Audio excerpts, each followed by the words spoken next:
సంవత్సరాల తరబడి ఎన్ని మందులు వాడినా మీ మోకాల నొప్పులు తగ్గట్లేదా? ప్రాణ పెయిన్ క్లినిక్ లో అత్యాధునిక చికిత్స. ప్రస్తుతం మనతో పాటు ఉన్నారు ప్రముఖ ఆధ్యాత్మికవేత్త అలాగే అడ్వకేట్ కూడా ఆయన టీకే శ్రీధర్ గారు. ఒకసారి ఆయనతో మాట్లాడదాం. ఎందుకంటే ఇప్పుడు మనకు తెలుసు పూరి జగన్నాథ స్వామి టెంపుల్ కి సంబంధించిన ప్రాపర్టీ మొత్తాన్ని క్యాలిక్యులేషన్స్ కోసం బయటకు తీస్తున్నారు. అసలు అది చెయ్యొచ్చా, చేయకూడదా, చేసిన దానివల్ల ఉపయోగం ఏంటి, చేయకపోతే వచ్చే నష్టాలు ఏంటి, అన్నీ కూడా ఆయన అడిగి తెలుసుకుందాం. ఇప్పుడు సార్ నమస్తే అండి. నమస్కారం సార్, గతంలో చూసాం మనం ట్రావెన్కోర్ సంస్థానం అధీనంలో ఉన్నటువంటి ఏదైతే స్వామివారి టెంపుల్ ఉందో త్రివేంద్రంలో అనంత పద్మనాభ స్వామి టెంపుల్, ఆ టెంపుల్లో కూడా తీశారు. ఇలాగే తీసి నేలమడిలో ఒకటి ఇప్పటికీ దాన్ని క్లోజే ఉంది. అప్పుడు ఇప్పుడు ఎప్పుడు కూడా అది తీయడానికి వీలుగా సెవెంత్ డోర్ ఏదైతే ద్వారం ఉందో అది నాగబంధంతో ఉంటుంది, తీయకూడదు. అలాగే ఇప్పుడు మళ్ళీ ఇన్ని సంవత్సరాల తర్వాత దాదాపు 45-46 ఏళ్ల తర్వాత మళ్ళీ ఇప్పుడు ఏదైతే పూరి జగన్నాథ స్వామి ఉందో ఆ స్వామివారి ప్రాపర్టీ మొత్తాన్ని లెక్కించాలి అని చెప్పి, ప్రాపర్టీ మీన్స్ ఇక్కడ పర్టికులర్గా ధనం అని కాదు కానీ నగలు అని చెప్పాలి మనం, అవన్నీ లెక్కించాలి అని. సో అది చెయ్యొచ్చా, అసలు చెయ్యకూడదా, ఏంటి ప్రాబ్లం? కొంతమంది చెయ్యొచ్చు అంటున్నారు, కొంతమంది చెయ్యకూడదు అంటున్నారు. అంటే నేను లీగల్గాను అడుగుతున్నాను, సేమ్ టైము సెంటిమెంటల్గా కూడా అడుగుతున్నాను. పూరి జగన్నాథ ఆలయం అనేది ఒరిస్సాలో ఉంది. మన గ్రాంధిక పరిభాషలో చెప్పాలంటే ఒరిస్సాకి ఒడియా అని ఓడ్రేవు అని దాని పేరు. ఓకే. కళింగ దేశం అని చెప్పి మనం మౌర్య డైనాసిటీ లోపల అశోకుడు దండెత్తుతాడు కళింగ రాజు. ఆ తర్వాత కళింగని విధ్వంసం చేశాడు. ఆ కళింగ ప్రాంతం అనేది మనం మొదలు తెలుసుకోవాలంటే అక్కడ ఎవరు రాజులు పరిపాలించారు. సో ఆ తర్వాత ఎప్పుడైతే మౌర్య సామ్రాజ్యం విచ్ఛిన్నమైందో ఆ తర్వాత వచ్చిన రాజులందరూ కూడా చాలా చిన్న చిన్న రాజులు పరిపాలించారు. అనంతవర్మన్ గంగచోడ అనే అతడు 12th సెంచరీ రాజు. అతడు కొడుకు ఏంటంటే అనంగ భీమదేవ అనేవాడు. వీళ్ళందరూ కూడా ఈ పూరి జగన్నాథ ఆలయాన్ని నిర్మించారు. 216 ఫీట్ ఉన్న టెంపుల్ 10 ఏకర్స్లో స్ప్రెడ్ అయి ఉంటుంది. అయితే ఇక్కడ మనం చూడవలసింది ఏంటంటే ఈ పూరి జగన్నాథం అనేది ఒక గొప్ప వైష్ణవ క్షేత్రం. మనకిప్పుడు బద్రీనాథ్ క్షేత్రం హిమాలయాల్లో, తూర్పునేమో పూరి జగన్నాథుడు, దక్షిణానేమో శ్రీరంగనాథుడు, అలాగే మన పశ్చిమ దిశకు ద్వారకాధీశుడు. ఈ 4 నాథులు భారతదేశాన్ని రక్షిస్తున్నారని ఒక నమ్మకం. అత్యంత ముఖ్యమైన ఆలయం పూరి జగన్నాథుడు. ఈ విశ్వానికంతా కూడా అతడే జగన్నాథుడు, ఈ జగమునకు నాథుడు. ఇది ఒక విశ్వాసం. ఇంద్రద్యుమ్నుడు అనే రాజు మనం భాగవతంలో చూసుంటాం. ఎవరు? గజేంద్రుడు అనే వాడు ఉన్నాడు కదా, అతని పూర్వాశ్రమంలో ఇంద్రద్యుమ్న రాజు అని పేరు. అతడే మొదట ఈ ఆలయాన్ని నిర్మించినాడని బ్రహ్మపురాణము, స్కాంద పురాణంలో మనకు తెలుస్తుంది. అంటే జనరల్ చెప్తున్నాం. ఇప్పుడు మనం ఈ నగలు, ఈ వజ్ర వైడూర్యాలు ఇవన్నీ ఎవరిచ్చినారు అని ఒక మిస్టరీ ఉంది కదా.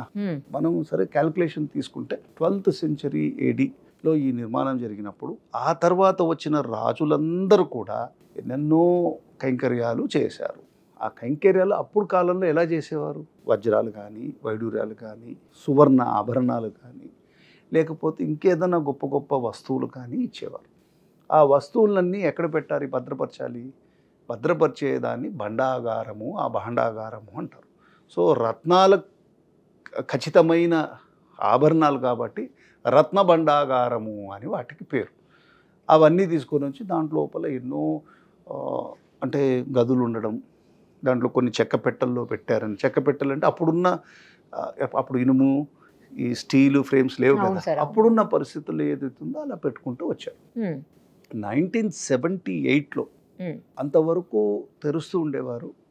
78 లోపల ఈ లెక్కింపు జరిగింది, జరగలేదని కాదు, అప్పటి వరకు జరిగింది. 78 లాస్ట్. Okay sir. 78లో ఈ లెక్కింపు ఏదైతే చేశారో ఎండోమెంట్ డిపార్ట్మెంట్ ఏం చేయాలంటే వాళ్ళకు ఒక రూల్ ఉంటుంది. స్వామివారి ఆభరణాలు ఏంటి అవన్నీ లిస్ట్ ఉండాలి. ఆ లిస్ట్ ఉండాలి. ఈ కీ అనేది పొజిషన్లో ఉండాలి. అప్పుడున్న కాలం లోపల మరి కీ ఎవరి పొజిషన్లో వెళ్ళిందో మనకు తెలియదు. ఇంకో కీ మాత్రం ట్రెజరీ డిపార్ట్మెంట్ దగ్గర ఉంది, ఈ కీ వీరి దగ్గర ఉంది. ఈ స్టేజ్ లోపల ఇది ఓపెన్ చేస్తే నాగబంధం ఉందని, పాములు ఉన్నాయని, లేకపోతే ఇతరత్ర మంత్రశక్తుల ద్వారా ఇదైతుంది అనేది ఒక నానుడి. ఇంకో పక్కన ఏంటంటే అక్కడ పాములు ఉన్నాయో లేదో తెలియదు కానీ ఆ ఇచ్చిన లిస్టు లోపల ఏదో మోసం జరిగింది, స్వామివారికి సంబంధించిన ఈ బంగారు ఆభరణాల విషయంలో కానీ ఏదో కొట్టేశారు అని. ఇప్పుడు మనం చూస్తున్న వెలికి తీసిన విషయాల్లో ఎవరెవరు ఊహిస్తున్న దాని ప్రకారం 100 కేజీల బంగారం ఉందని, స్వామికి రత్నాభరణాలు ఉన్నాయని, ఇంకా ఏదేదో కానుకలు ఇచ్చినాయని ఉన్నాయంటున్నారు. 100 కేజీలు బంగారం అంత పెద్ద పూరి ఆలయానికి 100 కేజీలు అంటే కేజీ ఇప్పుడున్న లెక్క లోపల కన్జర్వేటివ్ ఎస్టిమేషన్ ఇప్పుడు తీసుకుంటే 70 లక్షలు. 70 into 100, what is the value? Maybe around 7 crores or 700 or whatever is the account, లెక్కేసి చూద్దాం. సో దానికి ఇప్పుడున్న ఈ మార్కెట్ టర్మ్స్ లోపల అక్కడ ఉన్న ఆభరణాలకి ఇది లెక్క అనేది పక్కన పెట్టండి. దానికి ఉన్న యాంటిక్ వాల్యూ, మన యొక్క సాంప్రదాయానికి సంబంధించిన విలువ కొన్ని వేల కోట్ల విలువ అవుతుంది. ఎందుకంటే మన చరిత్రకు సంబంధించింది ఆ ఆభరణాలు ఇచ్చినవన్నీ కూడా అప్పుడున్న రాజుల యొక్క పరిపాలనలో వాళ్ళు ఒక భగవంతుడి మీద విశ్వాసంతో ఇచ్చిన ఆ ధనం అది. కాబట్టి దానికి ఆ దృష్టిలో వాల్యూ చేయాలి. ఇప్పుడు I think government of India వాళ్ళు ఏం చెప్పారంటే ఆర్కియాలజికల్ డిపార్ట్మెంట్ని, రిజర్వ్ బ్యాంక్ ఆఫ్ ఇండియాని కూడా ఈ వాల్యూని అసెస్ చేయండి అంటున్నారు. ఓకే, అసెస్ చేస్తారు. అసెస్ చేసినప్పుడు అసెస్మెంట్లో 2 విధాలమైన అసెస్మెంట్ ఉంటుంది. ఒక అసెస్మెంట్ ఏంటంటే మనకి పూర్తిగా ఇప్పుడున్న మార్కెట్ వాల్యూ అసెస్మెంట్, ఇంకోటి ఏంటంటే యాంటిక్ వాల్యూ అసెస్మెంట్. అది మళ్ళీ డిఫరెంట్గా ఉంటుంది కదా సార్? ఆటోమేటిక్ దానికంటే ఇన్వాల్యుబుల్. అదే కొన్ని ఒక్కొక్కసారి ఒక వజ్రం ఉందనుకోండి, మామూలు లెక్క లోపల ఆ వజ్రాన్ని చూసే విధానంలో దానికి ఉన్న ఒక డెప్త్లో దాన్ని మౌల్డ్ చేస్తారు. కట్టింగ్లోనే దాని వాల్యూ మారిపోతుంది. కానీ కొన్ని మన గోల్కొండ, కోహినూర్ కూడా ఫేమస్ కదా. అవును సార్. కాబట్టి ఆ యొక్క కటింగ్ వల్ల దాని వాల్యూ. కానీ ఒకవేళ పాత నగలు అనుకోండి, పురాతనమైనవి, వాటి యాంటిక్ వాల్యూ ఇంటర్నేషనల్ మార్కెట్లో అసలు మనం చెప్పలేము, మనం ఊహించలేము, అంత విలువ ఉంటుంది. కాబట్టి ఇది తీయచ్చా లేదా అన్నారు. తీయడం వల్ల వచ్చిన నష్టం ఏంటి? అకౌంట్ ఫర్ కావాలి కదా. భగవంతుడు సొత్తది, ఎవరు ఏమిచ్చారు? ఇప్పుడు రామదాసు కూడా సీతమ్మకు జయిస్తి సింతాకు పథకము రామచంద్ర అని మనం భద్రాచలంలో వెళ్తే వారు ప్రజెంట్ చేసినవి ఉంటుంది, ఆలయంలోనే ఉంటుంది. కాబట్టి పబ్లిక్కి తెలియాలి, తెలియడంలో తప్పులేదు. అక్కడ మిస్టరీ ఎందుకు క్రియేట్ అవుతుందంటే ఎవరైనా ఆ ఉన్న నగల్ని తీశారా లేదా అనేది క్వశ్చన్. ఇంటర్నేషనల్ ఆర్ట్ స్మగ్లింగ్లో ఎవరు ఏంటి అనేది గుర్తుపట్టడం చాలా కష్టం. అవును సార్, అవును, కరెక్ట్. అది కాబట్టి గవర్నమెంట్ ఆఫ్ ఇండియా 78 నుంచి ఉంది కాబట్టి ఏదో జరిగింది అనే ఒక భావనతోని తీయడం జరుగుతుంది. అంతవరకు మనం సంతోషించాలి. అలాగే చాలా ఆలయాలు ఉన్నాయి. మీరు అన్నారు ఇందాక చెప్పారు అనంత పద్మనాభ స్వామి ట్రావెన్కోర్లో ఉన్న ఇష్యూ ఏంటంటే అక్కడ ఉన్న నిధులు, మనులు, మాణిక్యాలన్నీ కూడా మార్తాండవర్మలు అని అప్పుడున్న రాజరికాలు వాళ్ళ డబ్బుని వాళ్ళు ఇచ్చారు, వాళ్ళ ఆభరణాలు ప్రజెంట్ చేశారు భగవంతుడు. అక్కడ ట్రస్ట్ ఉండేది, ఆ ట్రస్ట్కి కంట్రోల్ లేదని చెప్పి అక్కడ కమ్యూనిస్ట్ గవర్నమెంట్ ఏంటంటే ఇదంతా పేద ప్రజలకు పనిచేస్తాం అంటారు. సరే పనిచేయండి. అలానే పాలిటీషియన్లది కూడా ఆస్తి చాలా ఉన్నాయి, 1000 కోట్ల ఉన్నాయి, అది కూడా పంచాలి కదా జనాలకి. అంటే దేవుడు సొత్తుని ప్రజలకి సంబంధించిందని ఒక వాదం, పిడివాదం ప్రారంభం వల్ల మనకి సశాస్త్రీయంగా చాలా గొప్ప విషయం ఏదో జరుగుతుంది, సంక్షేమ పథకాల లోపల భగవంతుడు కూడా భాగస్వామ్యం కావాలనేంత విధంగా మనల్ని నమ్మిస్తారు. కానీ ట్రెడిషన్లో అంటే సాంప్రదాయానికి సంబంధించింది ఏదైతే ఉందో భగవంతుడు సొత్తు భగవంతుడికే పెట్టాలి. ఇప్పుడు వీళ్ళు అకౌంట్ ఫర్ చేశారనుకోండి, చేసి ఒక్కొక్క ఫంక్షన్ అప్పుడు ఆ స్వామిని ధరింపజేసి మనం ఆనందించాలి. అంతవరకే మనం చూడాలి. దాన్ని మనం టూ డీప్గా చూసామనుకోండి, ఏదో మిస్టరీ ఉంది అంటే భగవంతుడు ఇప్పుడు పూరి జగన్నాథుడు నాగబంధం వేశారు, ఆ నాగబంధంలో ఎవరో ఎస్పీ కూడా లోపల వెళ్ళినప్పుడు అతను సఫకేషన్ ఫీల్ అయ్యాడు. అవును సార్. ఒక 70 ఏళ్ల నుంచో 40 ఏళ్ల నుంచి ఒక గది తలుపు తీయకుండా ఉండి లోపలికి వెళ్తే ఎలా ఉంటుంది పరిస్థితి ఎలా ఉంటుంది. తర్వాత పాములు అంటారా, సర్పాలు, దేవసర్పాలు వచ్చినాయంటే దేవసర్పాలు ఉండవచ్చు. ఇంత పెద్ద విశ్వంలో ఎన్నో అనేక కోటి జీవరాశులు ఉన్నాయి. కాబట్టి అది దేవసర్పాలు ఉన్నాయా లేవా, అవి వచ్చి ఇక్కడ రక్షిస్తున్నాయి, ఇవన్నీ ఏంటంటే ఒక అనవసరమైన ఒక ఊహకు దారితీస్తుంది. అంటే వీళ్ళు ఏదో దాంట్లో ఉన్న ధనాన్ని తీసేసి ఎవరో ఇలాంటి కల్పితాలు చెప్తున్నారు, రీజన్కి అందట్లేదు కదా అనే దృష్టిలో వస్తుంది. కాబట్టి చేసేవాడికి అనుమానం పెరుగుతుంది, ఏమో జరుగుతుంది, మనం ఏదో చూడాలి. హిస్టారికల్గానే మనం చూద్దాం. ఇది అక్కడికి ఇంద్రద్యుమ్నుడి వరకు భాగవతం స్టేజ్ వరకు మనం వెళ్ళనక్కరే. 12th century నుంచి దీని హిస్టరీ తీసుకుంటే అనేక మంది రాజులు ఇచ్చిన అకౌంట్ ఫార్ అవుతుంది. అవి ఉన్నాయా లేదా అని చెక్ చేసుకోవాలి. కానీ వారేమి ఇచ్చింది అనేది లిస్ట్ ఎక్కడుంది? అదే కదా ఇక్కడ వచ్చిన ప్రాబ్లం అది. సో కనీసం ఇప్పుడు వచ్చిన లిస్ట్లో అయినా దాన్ని ఒక నీట్గా ఒక డాక్యుమెంట్ చేసి, ఇప్పుడు వీడియోగ్రఫీ తీసుకొని అది చీకటి ఉన్నట్టుంది లోపల. అవును, ఇప్పుడు మళ్ళీ ఏమవుతుందో అది కూడా మనం చెప్పలేము. సో ఒక చిన్న ఆభరణం వెళ్ళిన వర్త్ అబౌట్ కొన్ని క్రోర్స్. Correct sir, correct. ఇది మన పబ్లిక్ ఇంట్రెస్ట్లో ఏంటంటే భగవంతుడి సొత్తు భగవంతుడికే వెళ్ళాలి అనేంత భావనలోనే మనం చూద్దాం. ఎందుకంటే పూరి జగన్నాథుడి మీద ఇప్పుడు రథయాత్ర ఇవన్నీ చూస్తుంటాం, కొన్ని వేల లక్షల మంది ఫాలోవర్స్ ఉన్నారు. సాక్షాత్ భగవంతుడి యొక్క ఆత్మస్వరూపం అక్కడ నిక్షిప్తమైంది అనేది ఒక భావజాలంలో కూడా అనే ఒక నమ్మకం ఉంది, గట్టి నమ్మకం. తర్వాత జయదేవుడి యొక్క అష్టపదులు, జయదేవుడు చాలా పద్మావతి రమణుడు అష్టపదుల లోపల రాశారు. ఎన్నో గొప్ప గొప్ప గీతాలు కృష్ణుడి మీద రాశారు. కాబట్టి ఈ జగన్నాథుడు అంటే ఆయన రథంలో వచ్చాడు అంటే అర్థం ఏంటంటే తిరుమలలో కూడా ఎలాగా ఉత్సవాలకి పరమాత్మ బయటకు వస్తాడో, భగవంతుడు తాను ఉన్న స్థానం నుంచి ప్రజల వద్దకు పాలనలాగా బయటకు వస్తున్నాడు. అంటే ఇంతకుముందు ఆలయ ప్రవేశం లేని వారికి కూడా తనకు తానే బయటికి వచ్చి ఒక భాగ్యం కలిగిస్తున్నాడు. ఆ దృష్టిలో ఆ సమయంలో భగవంతు దృష్టి వారి మీద పడినా, వారి దృష్టి భగవంతుడి మీద పడినా వారికి ఎంతో శుభం జరుగుతుందని చెప్పి ఈ ఉత్సవాలు జరుగుతాయి. పూరి జగన్నాథుడు కానీ ఏ రథయాత్ర అయినా దాని మీనింగ్ అది. అంత గొప్ప ఆలయంలో హిందూయిజానికి సంబంధించిన విషయంలో ఏమైంది, ఒక విధంగా యాంగిల్ ఎలా క్రియేట్ చేస్తారంటే నాగబంధాలు నమ్ముతారు వీళ్ళు, ట్రెజర్స్ గురించి వెళ్తున్నారు, భగవంతుడి విషయం నుంచి మేము వీళ్ళకి భక్తి లేదు అని భావన ఉంది.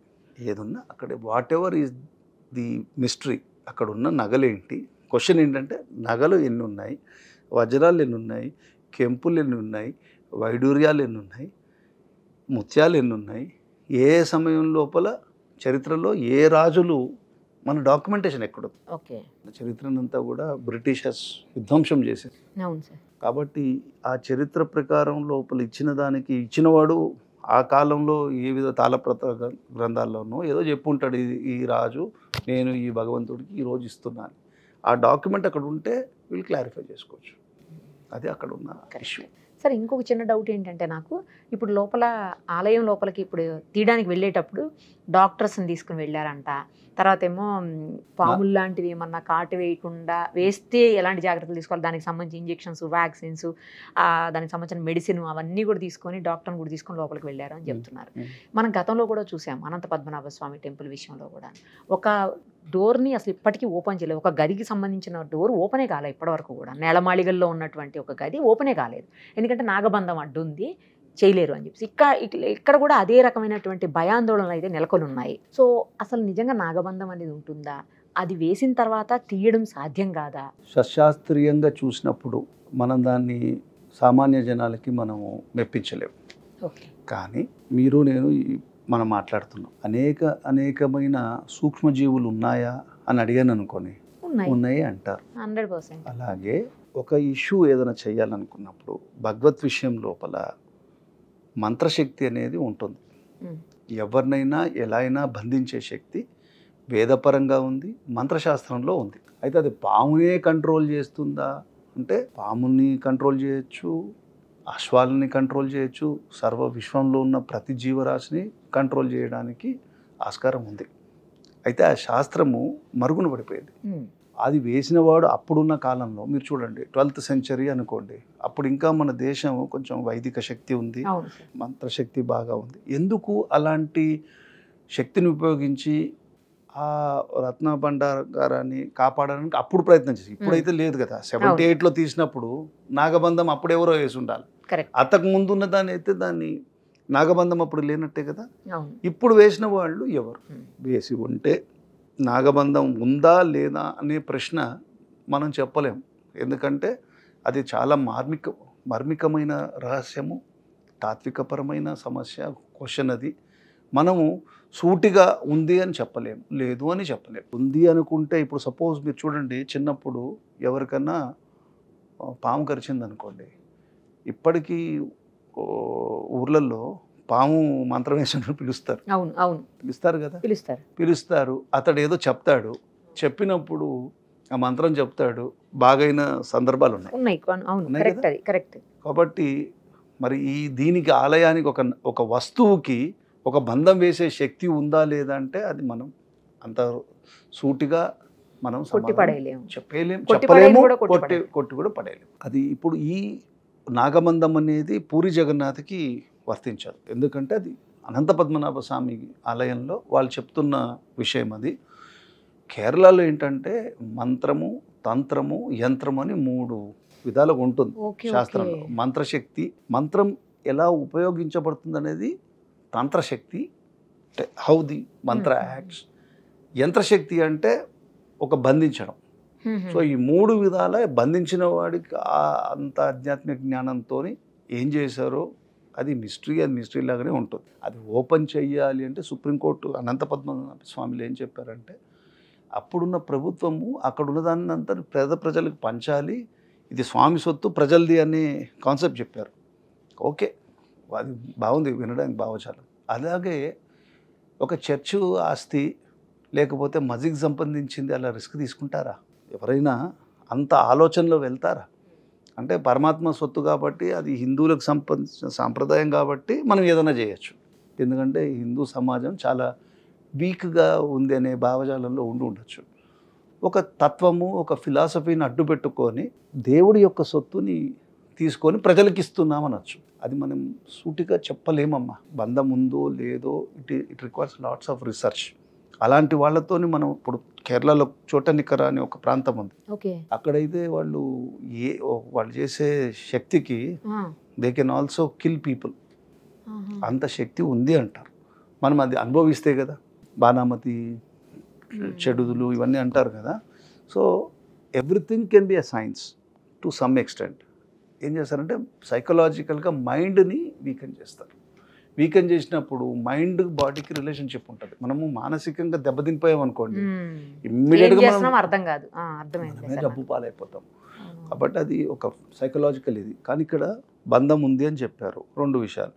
ఈ బంధం వల్ల ఎవడు ఓపెన్ చేయడు ఉంది అంటే, రెండోది అది ఓపెన్ చేయడానికి ఎప్పటికీ కాకుండా ఉండే పరిస్థితి ఉండొచ్చు. ఒకవేళ అది ఓపెన్ చేస్తే ఆ పర్యవసనం ఏంటో ఎవరికి తెలియదు. ఎవరో ఒకరు ఇప్పుడు ఎలా రిస్క్ తీసుకున్నారో అలా రిస్క్ తీసుకుంటే ఓపెన్ అవుతుంది. కానీ ఓపెన్ చేసి ఏం చేయాలి? కానీ అప్పుడు ఇంకొకటి కూడా అన్నారు సార్, ఏమన్నారంటే, నేను వెళ్ళాను అక్కడకు, నేను ఆ ఛానల్ అంటే వేరే ఛానల్లో ఉన్న శాటిలైట్ ఛానల్లో అక్కడ నుంచి అది ఆ టైంలో నేనే రిపోర్ట్ చేశాను. అందుకని నాకు బాగా తెలుసు అక్కడ జరిగింది ఏంటనేది.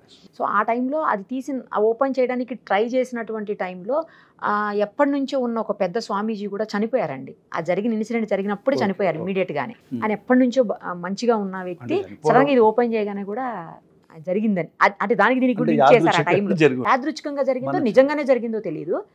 ఆ టైంలో లేదు, ఆయన మామూలుగానే చనిపోయారు. తర్వాత ఇంకోటి ఏంటంటే, ఏదైతే క్లోజ్ చేసిన రూమ్ ఉందో అది గనక ఓపెన్ చేస్తే వాటర్ వచ్చేసి మొత్తం అంతా కూడా చుట్టుపక్కల ఏమి ఉండదు, మొత్తం స్మాష్ అయిపోతుంది. ఆ వాటర్ బయటకు వచ్చిందంటే కనుక క్లోజ్ అయిపోతుంది. అందుకే తీనివ్వరు, దాని కిందంతా వాటర్ ఉంది. అది ఓపెన్ చేయటం జరిగితే మాత్రం వాటర్ వచ్చేస్తుంది అని కూడా ఆ టైంలో ఒక వెర్షన్ నడిచింది. అది 2 కూడా చెప్తున్నారు ఆ టైంలో. ఇప్పుడు ఏంటంటే ఇది ఆలయ నిర్మాణ కళ, వాస్తు ప్రకారము ఆగమం అంటారు. ఆగమం ఉంటుంది. భగవంతుడి యొక్క ప్లేసెస్ మీరు ఎప్పుడైనా చూసినా కూడా అతడు కొన్ని ఆంటలాజికల్ పాయింట్స్ అంటారు, స్పిరిచువల్ లాంగ్వేజ్లో మాట్లాడారు. ఇప్పుడు ఒక ప్లేస్ లోపల అంటే మొత్తం రేఖాంశాలు, లాంగిట్యూడ్స్, లాటిట్యూడ్స్ ఉంటాయి కదా. భగవంతుడు ఏం చేస్తారంటే ఒక పర్టికులర్ ప్లేస్లో అతను ఆవిర్భవిస్తాడు ఆ శక్తి. అంటే మనం అన్నట్టు ఇప్పుడు ముఖంలో రాముడు రామ జన్మభూమిలోనే పుట్టాడు, కృష్ణుడు మథురలోనే పుట్టాడు కదా. అలాగా అర్జారూపంలో కూడా స్వామి తనకు తాను ప్రకటించుకోవచ్చు. అది మన హైందవ ధర్మశాస్త్రం విశ్వసిస్తుంది. భగవంతుడు ఆ రూపంలో ఏ రూపం అన్నీ తానే అయినప్పుడు అతడు మనుష్య రూపంలో రాగలిగినప్పుడు ఎందుకు రాయిలాగా రాలేడు, ఎందుకు వృక్షంలాగా రాలేడు? భగవంతుడికి ఇంకో నామం వనస్పతి అనే నామం ఉంది. వృక్షంలో కూడా ఉండొచ్చు. అంటే సకల చరాచర సృష్టి అంతా కూడా అతని వాహనమైనప్పుడు అతడే సర్వంతర్యామి అయినప్పుడు అతడు ఎలా అయినా ప్రకటించుకోవచ్చు. కాబట్టి ఏన్షియంట్ రిషీస్ పరంపరలో కొన్ని ఖగోళ భూగోళ రహస్యాల ప్రకారం భగవంతుడు ఎక్కడైతే వస్తారో కొన్ని ఇప్పుడు మనం ఒక మొత్తం శరీరం లోపల మొత్తం దండ ఉంది, ఒక ముడి ఉంటుంది. ఆ ముడి ఓపెన్ అయిందనుకోండి మొత్తం దండంతా పోతుంది కదా. అదేవిధంగా ఇంత పెద్ద భౌగోళిక రహస్యంలో కొన్ని ఆంటలాజికల్ పాయింట్స్ దగ్గర ఏం చేస్తారంటే భగవత్ శక్తిని నిబిడీకృతం చేసి అక్కడ నిర్మాణాలు చేస్తారు. ఆ సీక్రెట్ సైన్స్ వెళ్ళిపోయింది. ఇప్పుడు ఆ రహస్య విద్య ఏదైతే ఉందో దేవాలయ నిర్మాణ శాస్త్రం కానివ్వండి, దాంట్లో ఉన్న భగవంతుడిని దర్శించుకున్నవారు కానివ్వండి, ఆ మంత్రశక్తి మీద పట్టున్నవారు కానివ్వండి వెళ్ళిపోయారు. ఇప్పుడు ఓన్లీ అవి కేవలం మన దృష్టిలో రాతి కట్టడాలు, చారిత్రక శకలాలు, జస్ట్ రెమ్నెంట్స్ ఆఫ్ పాస్ట్. కాబట్టి వారిని అలా దృష్టిలో మనం చూసినప్పుడు దాంట్లో ఉన్న ఆధ్యాత్మిక స్పందన మనకి ఎలా అర్థమవుతుంది? కాబట్టి వారు చెప్తున్నారు అంటే ఇప్పుడు ఇక్కడ వాటర్ కింద ఉంది అని చెప్తున్నారు అంటే మీరు చెప్పారు కాబట్టి అక్కడ ఉన్నారు అంటే అక్కడ హిస్టారికల్ రీజన్ ఏదో ఉండి ఉంటుంది. దాన్ని రీసెర్చ్ చేయకుండా మనం కొట్టేయలేము. ఒకవేళ రీసెర్చ్ చేసేది కరెక్ట్గా ఏదైనా స్ట్రీమో లేకపోతే ఇప్పుడు తిరుమలలో కూడా స్వామివారి విగ్రహం వెనక ఒక పెద్ద స్వరంగం ఉంది అంటారు. అవును సార్ అంటున్నారు కదా. ఇప్పుడు అలాగే మనం మంగళగిరి నారసింహస్వామి దగ్గర వెళ్తే వారికి మనం పానకాల స్వామి ఎంత కావాలో అంతే తీసుకుంటున్నాడు. అవును, మిగతా బయటకు వచ్చేసి మన ఇప్పుడున్న ప్రజల్లాగా ఇప్పుడున్న వ్యవస్థలాగా ఏది ఇచ్చినా తీసుకోవట్లే, లిమిటెడ్. ఆయన 50% మనకి తీసుకుంటున్నాడు. ఆయన రూల్ అది. హాఫ్ బ్యాక్ వచ్చేస్తాం, హాఫ్ మనకి బ్యాక్ ఇస్తున్నాడు. దానికి కూడా ఒక సైంటిఫిక్ రీజన్ చెప్తుంటారు సార్. అక్కడ ఎందుకు పానకాలు అంటే నేను వినదు, నాకైతే తెలియదు. పానకాల స్వామిని ఎందుకు పానకంతో అట్లా చేస్తారు అంటే అక్కడంతా కూడా అగ్నిపర్వతం ఉంది. అగ్నిపర్వతాన్ని చల్లబరచడం కోసమే పానకాల స్వామికి పానకం పోస్తూ ఉంటారు. అది గనక బద్దలైందంటే చుట్టుపక్కల మొత్తం స్మాష్, అది ఏమీ మిగలదు ఇంకా అని చెప్పేసి అది కూడా విన్నాను నేను. కరెక్ట్. అంటే అక్కడ భగవంతుడు అక్కడ ప్రకటితమయ్యాడు అనేది పురాణ ఇతిహాస గ్రంథాలు చెప్తున్నాయి.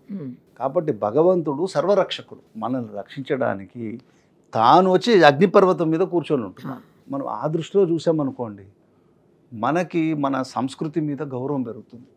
భగవంతుడు వచ్చాడు, సరే అతడు ప్రజాశ్రేయస్ గురించి వచ్చాడు, ఇప్పుడు ప్రజల వద్దకి పాలన అని చెప్పి సంక్షేమ పథకాలు ఇచ్చి మనం ఏదో ఒక రైతు బంధనో ఆ బంధనో ఇదనో చెప్పి వాళ్ళకి ఏదో మనం ఇచ్చే జీవన భృతికి ఇచ్చేదానికి అతడు తనను తాను భరిస్తూ మనం రక్షిస్తున్నాడన్న భావంలో చూస్తే అప్పుడు విశ్వాసం అవుతుంది.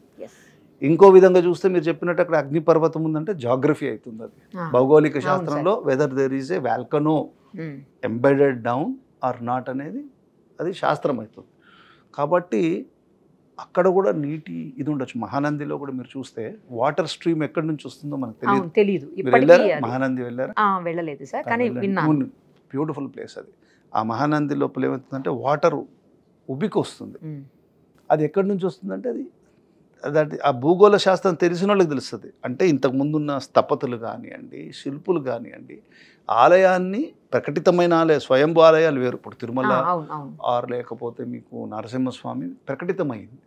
కొన్ని ఏమో దైవ నిర్మితాలు, కొన్ని ఏమో ఋషి స్వయంభూలు అట్లా ఉంటాయి. స్వయంభూ అంటే తనకు దైవ నిర్మితాలు, ఋషి స్థాపితాలు ఉన్నప్పుడు వాళ్ళు ఏంటంటే వాళ్ళ యొక్క త్రికాల జ్ఞాన సంపన్నులై వారు ఏం చేసేవారు, ఆ కరెక్ట్ స్పాట్ చూసి భగవంతుడి యొక్క శక్తి ఎక్కడ ప్రకటితమవుతుందో అక్కడ ఎస్టాబ్లిష్ చేసేవారు. నీటి సంపద చూసేవారు. అక్కడ ఉన్న భగవంతుడికి ఉండాలి అంటే భగవంతుడు అంటే ప్రజలే కదా, వాళ్ళు రావడే సౌకర్యం చూసేవారు. సాధారణంగా భగవంతుడు అడవుల్లో మరి చూడండి, ప్రతి అడవిలో కొండల మీదే కూర్చొని ఉన్నాడు. ఎందుకు కూర్చున్నాడు అంటే మన జీవిత గమనం ఎప్పుడు కూడా ఇట్ షుడ్ గో అప్. మనం ఏం చేస్తున్నాం, కిందనే పడుతున్నాం. పునరపి మననం పునరపి చరణం. సో భగవంతుడి గురించి మనం వెళ్తున్నాం పైకి. అతడు ప్రకటితమంతా కూడా అలాంటి ప్రాంతాల్లో అయినప్పుడు is the best known person. కొన్ని వేల జలపాతాలు ఉన్నాయి తిరుమలలో. మనం వెంకటాచల ఇతిహాసమాల చదివినప్పుడు మనకు తెలుస్తుంది కొన్ని వందల వందల వందల సెలయర్లు ఉన్నాయి. కాబట్టి మనకి ఓన్లీ కొంతవరకే మనం చూడగలుగుతున్నాం, కొంతవరకే తెలుసుకుంటున్నాం. దానికి డెప్త్గా పోయి ఒక రీసెర్చ్ ఓరియంటెడ్ వెళ్తే విషయం వేరు. కానీ విశ్వాసంగా ఋషులు చెప్పిన పురాణ ఇతిహాస గ్రంథాల్లో ఏదైతే నిక్షిప్తమైందో దాన్ని నమ్మడం వల్ల వచ్చిన నష్టం లేదు. కరెక్ట్. అంతవరకే. అది నమ్మి ఓకే ఇక్కడ ఉంది, తుంబుర తీర్థం, కుబేర తీర్థం, కొన్ని తీర్థాలు ఉన్నాయి, ప్రతిదీ అక్కడ మెన్షన్ అయ్యి ఉంది. మెన్షన్ అయిందని మనం నమ్మాలి కదా. అట్లాగే ఈ ఆలయంలో కూడా దాని యొక్క కన్స్ట్రక్షను, లేకపోతే భగవంతుడు అక్కడ ఆవిర్భవించడం, అక్కడ జలమయమైపోతుందని చెప్పి ఆయన శయనించి ఉండడం ఇంకొక రీజన్ తీసుకుందాం. నేను కొంచెం భక్తి రసంలోనే కొంచెం మీరు అనుకోండి ఏదో సార్ చెప్తున్నారు అనుకున్నా పర్వాలేదు. భగవంతుడు ఎప్పుడు కూడా విష్ణు క్షీరోబ్ది శయనుడు. సో నీరు, నారాయణుడు అంటే కూడా పదము జలం. జ అంటే సృష్టి అని, లా అంటే లయం అని, దానే జలం అని అర్థం. జలాది శయనుడు కదా పరమాత్మ. కాబట్టి ఆ జలం ఎక్కడుందో అక్కడ అనంత పద్మనాభుడై నిద్రిస్తున్నాడు అని అనుకోండి. Why don't to take from that angle? కాబట్టి వాళ్ళు డీకోడ్ చేయలేకపోయిండొచ్చు. అంత మాత్రం చేత అది మనం కొట్టి పడేయలేము. అతను చనిపోయింది మాత్రం నాగబంధంలో చనిపోయడం లేదో నేను చెప్పలేను. నాగబంధం లోపల చనిపోయి ఉండకపోవచ్చు. It may be heart attack or ఎక్సైట్మెంట్లో కూడా మనిషి చనిపోవచ్చు. కానీ అంతకుముందు ఓపెన్ చేసిన ప్రతిసారి కూడా ఎవరో ఒకరు చనిపోయారంట సార్. అట్లానే ఫియర్, భయం. ఇప్పుడు ఒక మిస్ట్రికల్, ఇప్పుడు సునీతా విలియమ్స్ మొన్న స్పేస్కి వెళ్ళారు. ఇంతకుముందు మనం గాయత్రి మంత్రం తీసుకున్నాం అనుకోండమ్మా, దాంట్ లోపల ఎన్నెన్ని లోకాలు ఉన్నాయో స్పష్టంగా చెప్పారు. బలి అవతారం తీసుకోండి, బలి చక్రవర్తిని అనిచేశాడు వామనుడు. ఏనేని పైనున్న లోకాలు, అదో లోకాల గురించి వర్ణన భాగవతంలో స్పష్టంగా ఉంది. ఒకవేళ ఈమె సునీతా విలియమ్స్ ఇప్పుడు వెళ్ళి ఒక రాకెట్లో వెళ్ళారు. అంతకుముందు పుష్పక విమానంలో కానీ నారదుడు త్రిలోక సంచారి అని పేరు. అంటే దేర్ వాజ్ ఎ టెక్నాలజీ.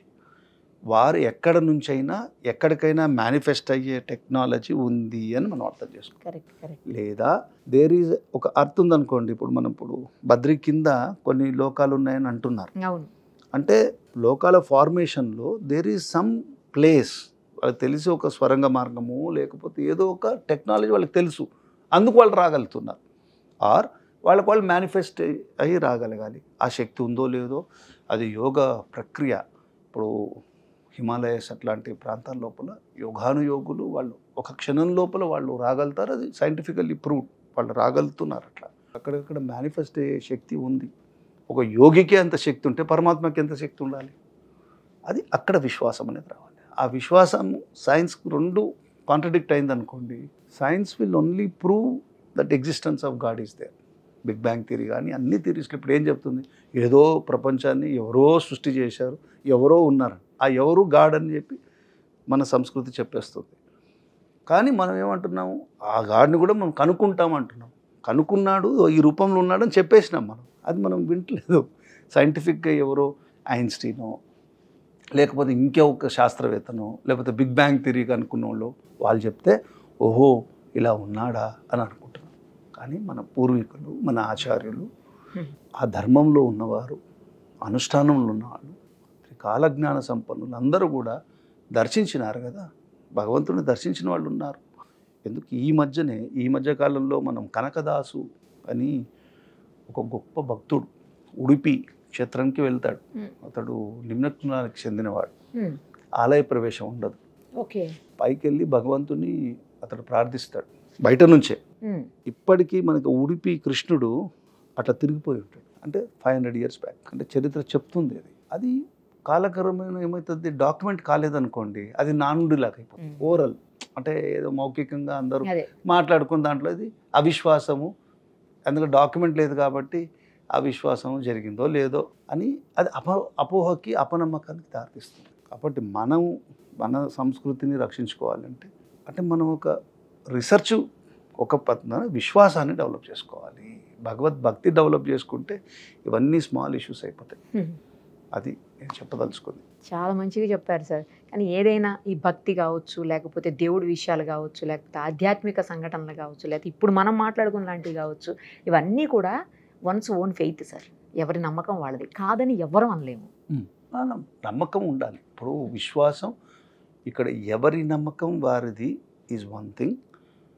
ఒక వంశక్రమంలో, ఒక ఆచార్య పరంపరలో ఒక భక్తి భావనలో ఉన్న ఒక మతానికి మనం చెందినప్పుడు ఇట్ కెనాట్ బి, అంటే ఇండివిజువల్ నమ్మకం ఉండకూడదు అక్కడ.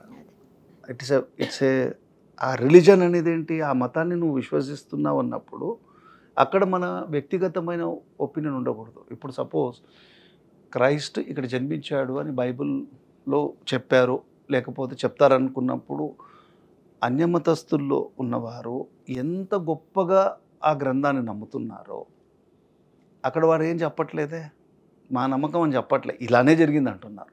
మొహమ్మద్ ప్రాఫెట్ ఇచ్చిన ప్రవక్త ఇచ్చిన ఖురాను కరెక్ట్ అనుకున్నప్పుడు దాన్ని వాళ్ళు క్వశ్చన్ చేయట్లేదే, అక్కడ సైన్స్ అడ్డు రావట్లేదు. కానీ మన హైందవ సమాజంలో మాత్రమే ఈ రెండు వ్యూస్ వస్తున్నాయమ్మా. కాబట్టి విశ్వాసం పెట్టుకుంటూ ఇన్వెస్టిగేట్ చేయండి, తప్పులేదు కదా. కానీ మొదలే నాకు I have got a right of scientific view అంటూ ఉన్నది. ఇప్పుడు అక్కడ డైమండ్ ఉంది, అది డైమండ్ అని పెద్దలు చెప్పారు, మన దృష్టిలో అది చిన్న రాయి అనుకున్నాం అనుకో, what is the use of that wisdom? So ఆ విజ్డమ్ ఆఫ్ నోయింగ్ గాడ్ అంటే ఏంటి, ప్రపంచాన్ని గురించి మొత్తం ఉన్న ఇన్ఫర్మేషన్ ఒక చిన్న ఒక కంప్యూటర్ చిప్ లాంటి దాంట్లో ఉంది. దాన్ని మనము భగవంతుడు ఉన్నాడో లేడో అవన్నీ ఎందుకు, మేము శాస్త్రీయంగానే చూస్తామని చెప్పి you are losing that legacy. అది తప్పు. నీ లెగసీని కంటిన్యూ చేస్తూ దాన్ని క్వశ్చన్ చేద్దని ఎవరు చెప్పలేదే. విశ్వాసంలో ఉన్నప్పుడు క్వశ్చన్ చేసేది ప్రశ్న ఉపనిషత్తు అని ఒక ఉపనిషత్తే ఉంది మనకి. అసలు ప్రపంచం ఎక్కడికి వెళ్ళి పుట్టింది అనే ప్రశ్న నుంచి ఎలా సమాధానాలు చెప్పారు ఆచార్యులు. ఉపనిషత్తుల లోపల ఎన్నెన్నో రహస్యాలు ఉంది. అసలు భగవంతుడు ఎలా ఉన్నాడు, అసలు రూపం ఉందా లేదా, ఈ చర్చలన్నీ ఇప్పుడు చేయడం కాదు.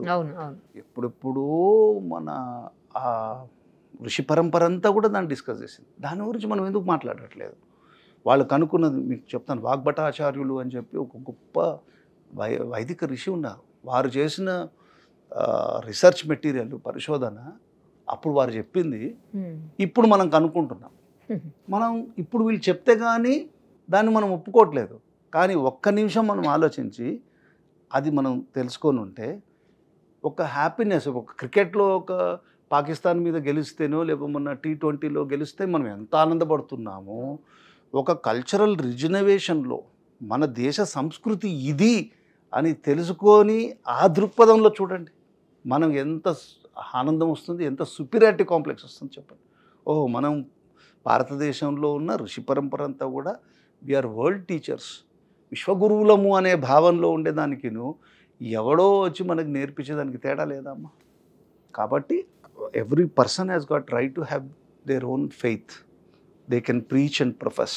ఆర్టికల్ 25, 26 ఏం చెప్తుంది? Preach, profess and practice. Practice what? Preach what? Profess what? So what ever is existing the past తెలుసుకోకుండా you cannot preach, Nar practice, Nar profess. కాబట్టి ఏమవుతుంది, ఎవరైతే అది చూడని వారు, అనుభవించని వారు, we have our own right to have our view అంటే that is against to the shastras. శాస్త్రము అంటే the scientific coded knowledge. So మన సంస్కృతిలో ఏముంది అంటే, ఎందుకు చెప్తున్నానంటే దెర్ ఇస్ నో మిస్టరీ. రత్న భండాగారం ఓపెన్ చేయడంలో మిస్టరీ ఏం లేదు, అకౌంట్ ఫార్ చేస్తున్నారు అంతే. దాన్ని మనం ఆ దృష్టితోనే చూడాలి. అది చూడకుండా ఒక్క నిమిషం అటు అయినా అనుకోండి, ఇంటర్నేషనల్ ఎరీనాలు ఏమనుకుంటారంటే హిందూ సమాజానికి తెలివి లేదు, ఏదో ఇది వచ్చిందంట. They are trying to mystify, ఏదో మిస్టిఫై చేసి ఏదో అడ్వాంటేజ్ తీసుకోవాలనే భావన వస్తుంది. ఇప్పుడు అయోధ్య తీసుకోండి మీరు.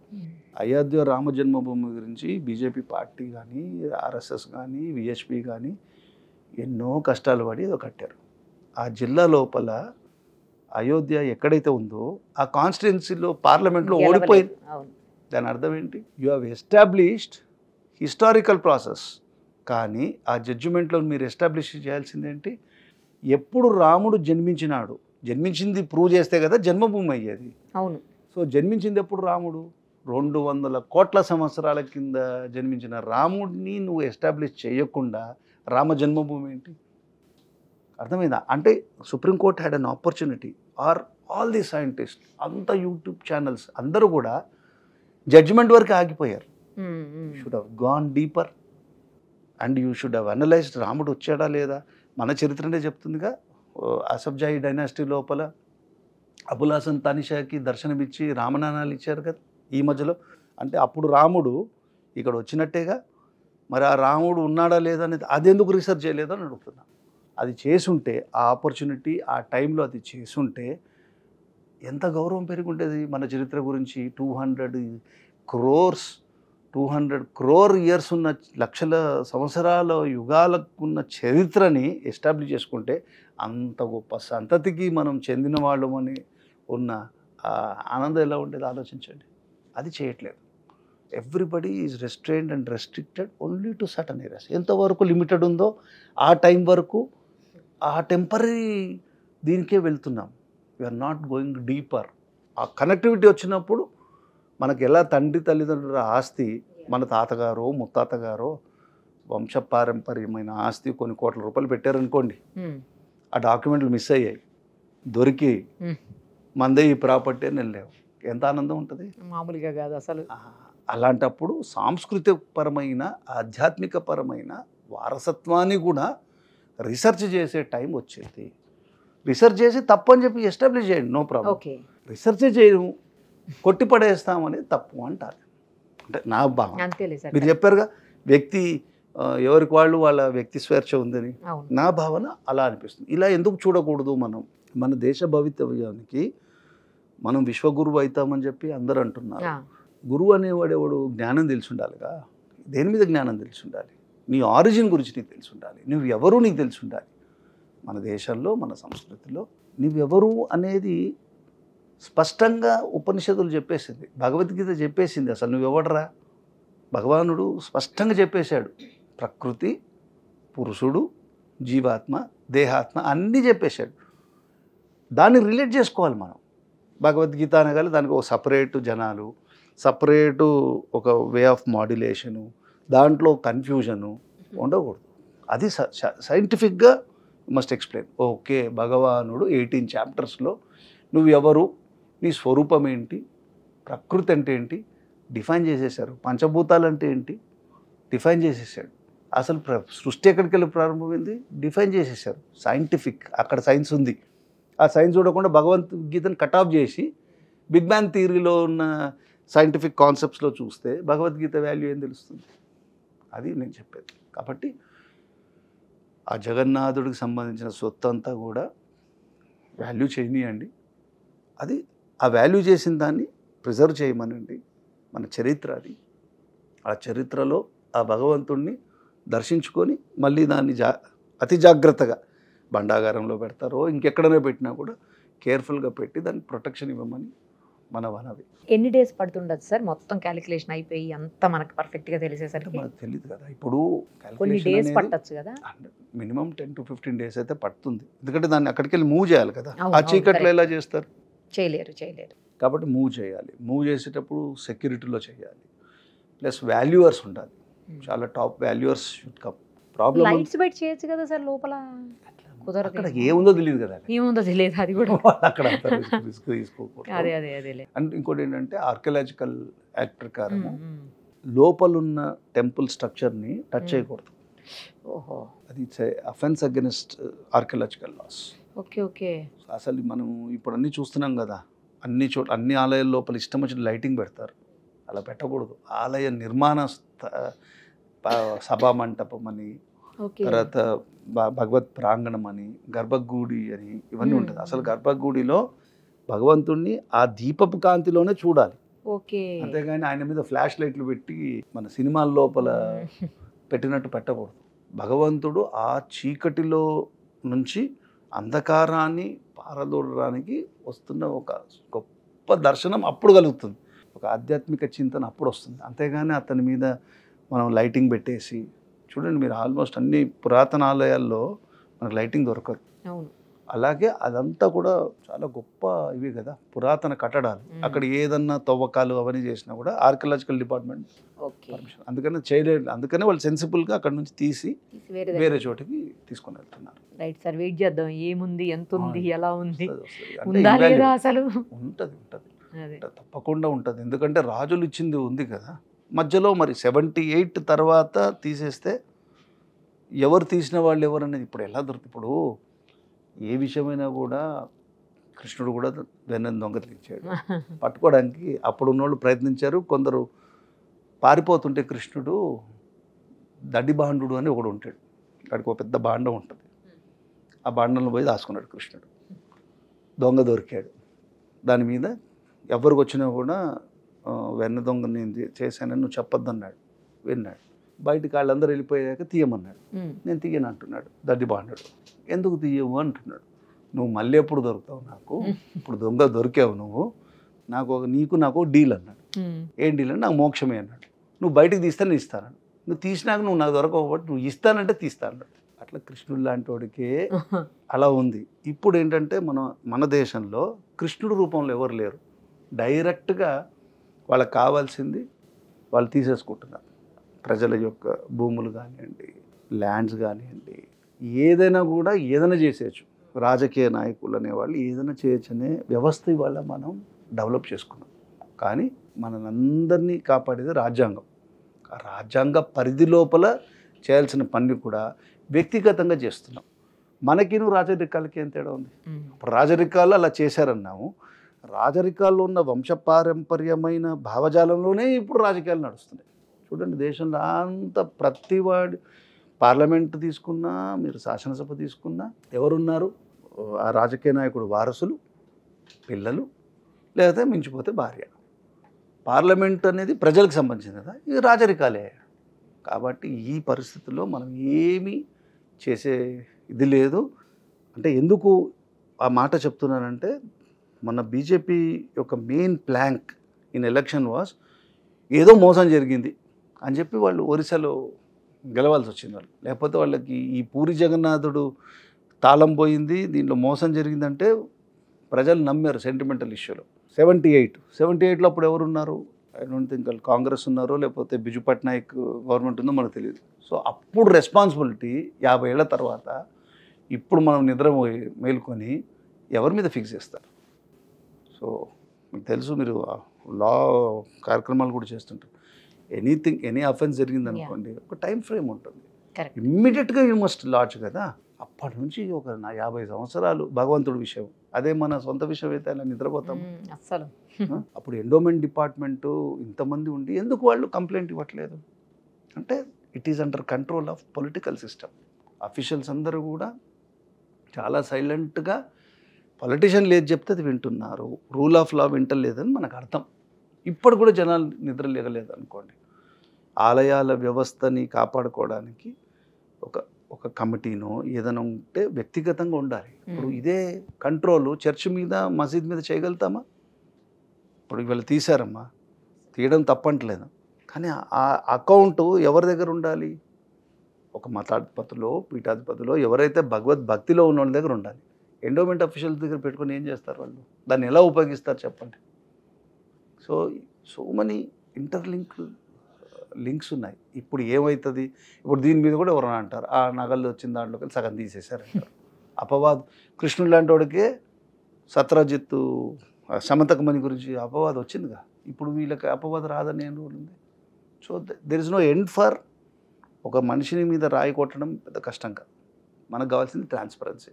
ఇప్పుడు డిజిటల్ ఉంది కాబట్టి ఇవన్నీ డిజిటల్గా దాన్ని నోట్ చేసేసి పెట్టేస్తే అయిపోతుంది.